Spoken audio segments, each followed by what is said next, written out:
During the 33 months after you got out of prison, 4.5 million on automobiles and motorcycles, once crashed your Rolls Royce and told cops to keep it, spent 240,000 monthly in just walking around money, nearly 100,000 a month on jewelry and clothing, more than 400,000 on pigeons and cats, a house with 38 bathrooms.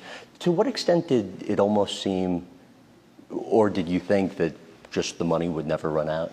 I don't know. That's just how I live my life. That's just was my ex-life. That's just how I live my life.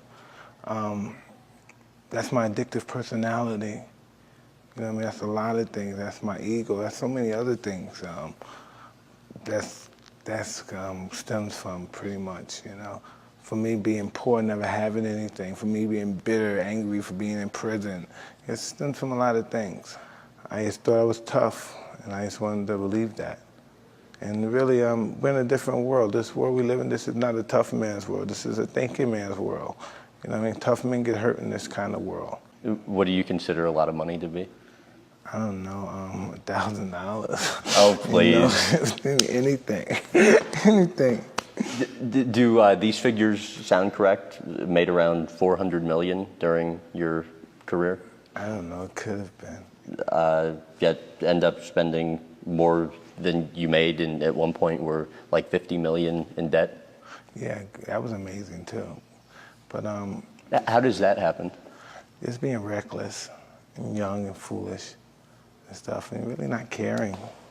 I can't really blame anybody, even though you gotta have carried the weight of a fool by yourself. Other people contribute, but I blame everything on myself, you know. It's not like I've been sucking. I had a good time too.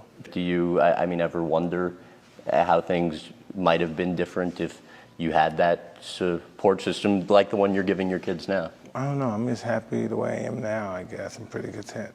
You know, I don't too much dwell on what I was and in the past. How are you doing now?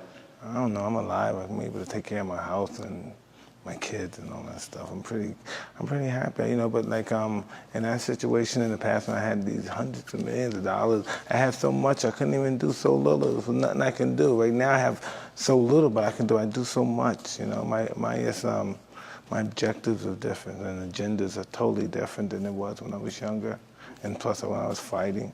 It's obviously few people in this world ever attain the kind of wealth that you enjoyed. How satisfying was it, though?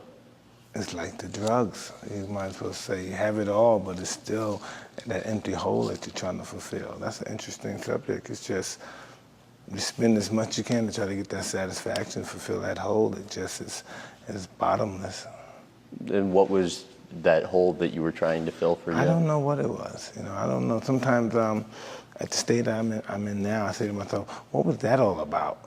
What was that period all about? You know, what was the late 90s? What was that all about? What was I angry about? What was I depressed about? What was I seeing all these? What was that all about? What was that ear biting? What was all that stuff all about back there? What was wrong with me? You know.